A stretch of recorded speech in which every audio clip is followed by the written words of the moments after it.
So this is part 2 of Miss Suzy by Miriam Young and pictures by Arnold Lobel. There, in the dusty, quiet attic, she saw a beautiful dollhouse. It was big enough for a whole family of dolls. She knocked at the door. There was no answer, so she peeped inside. My, what a lovely house, thought Miss Suzy. It is fit for a queen, but it needs a good housekeeper, so it is just the place for me.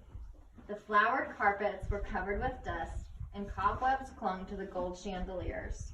There was dust on the black iron stove in the kitchen and on the little piano in the parlor. There was even dust on the china closet in the dining room and a spider web on the dishes inside. When it is cleaned, it will be a good house for the winter, said Miss Suzy to herself. But what a shame, there is no one to share it with me. It is so big. She cleaned the whole first floor. Then she went upstairs and cleaned the bedrooms. Then she climbed into a 4-poster bed and fell asleep. The next morning, Miss Suzy was hungry, and she left the dollhouse to go looking for nuts or seeds. On her way to the attic window, Miss Suzy saw a box. Just the thing to keep my nuts and seeds in, she thought, and opened it up. Well, what do you think? She saw inside a band of toy soldiers. They had been sleeping there for years.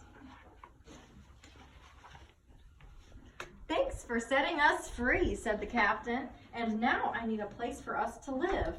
Oh, do come stay with me, said Miss Suzy.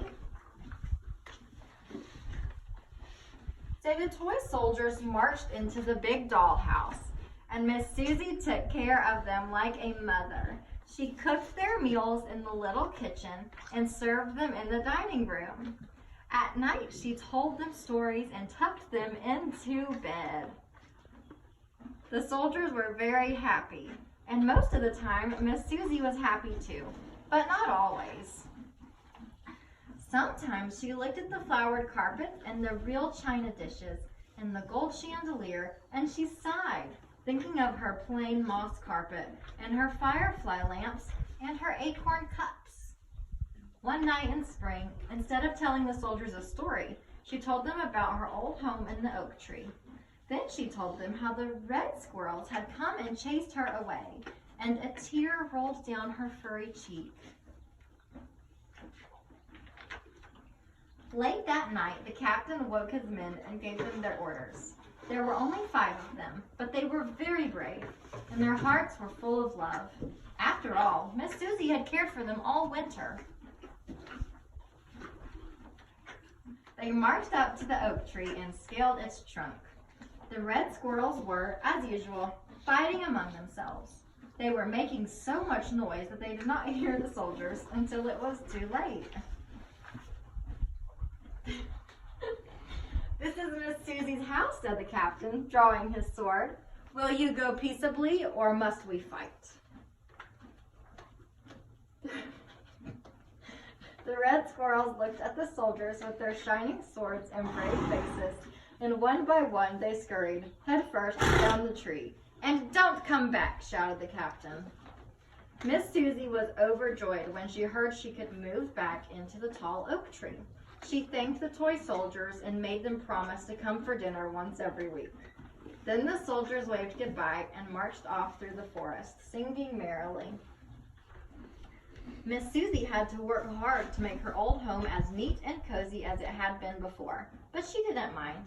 She grew a new moss carpet and a new broom and gathered fresh acorns for cups and caught 2 fireflies for her lamps.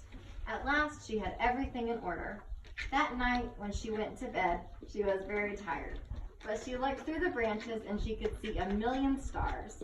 The wind blew gently and rocked the tree like a cradle. It was very peaceful, and Miss Suzy was happy once more. The end.